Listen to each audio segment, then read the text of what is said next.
செய்தி. தேர்தல் நேரத்தில் தாம்பரம் ரயில் நிலையத்தில் 4 கோடி ரூபாய் பணம் பறிமுதல் செய்யப்பட்டது தொடர்பான வழக்கு இன்று உயர்நீதிமன்றத்தில் விசாரணைக்கு வந்தது.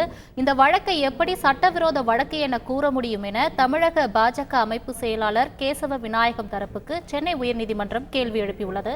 இது தொடர்பான மேலும் விவரங்களை தருவதற்காக எமது செய்தியாளர் சுரேஷ் இணைப்பில் இருக்கிறார். சுரேஷ், வணக்கம். இந்த வழக்கு தொடர்பான முழு விவரங்களை பதிவு பண்ணுங்க.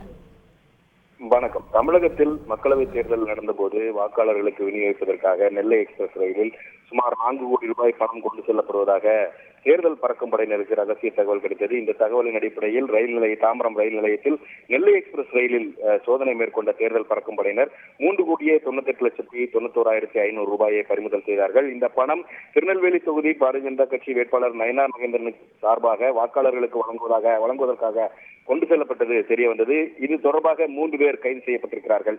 இந்த நிலையில் இந்த வழக்கின் நேரில் ஆஜராகி விளக்கம் அளிக்கும்படி பாரதிய ஜனதா கட்சியின் தமிழ்நாடு அமைப்பு செயலாளர் கேசவ விநாயகத்துக்கு சிபிசிஐடி காவல்துறையினர் சம்மன் அனுப்பியிருந்தார்கள்.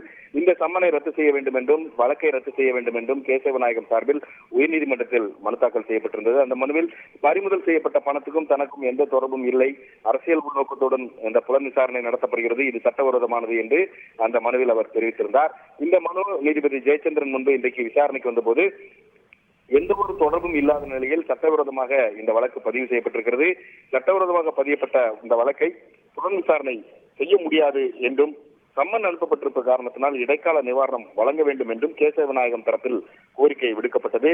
மேலும் அப்போது குறுக்கிட்ட நீதிபதி சட்டவிரோத வழக்கு என்று எப்படி கூற முடியும் என்று கேசவ விநாயகம் தரப்புக்கு கேள்வி எழுப்பினார். மேலும் விசாரணைக்கு அழைத்தால் ஆஜராக முடியும் நீதிபதி தெரிவித்தார். இதற்கு பதிலளித்த கேசவநாயகம் தரப்பு வழக்கறிஞர் தேர்தல் தொடர்பான இந்த வழக்கு உரிய நடைமுறைகளை பின்பற்றாமல் பதிவு செய்யப்பட்டிருக்கிறது என்பதனால் இது சட்டவிரோத வழக்கு என்று விளக்கம் அளித்தார். அந்த பணத்தை பறிமுதல் செய்யப்பட்டிருக்கிறது. இந்த பணத்தை பறிமுதல் செய்வது தொடர்பான அந்த நடைமுறையை பின்பற்றியிருந்தால் பணம் எங்கு செல்ல வேண்டுமோ அது சென்றுவிடும் என்ற ஒரு கருத்தை நீதிபதி பதிவு செய்தார்.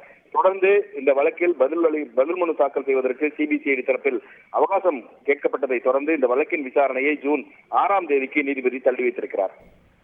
விரிவான தகவல்களுக்கு நன்றி சுரேஷ். செய்திகளை உடனுக்குடன் தெரிந்து கொள்ள உடனே சப்ஸ்கிரைப் பண்ணுங்க.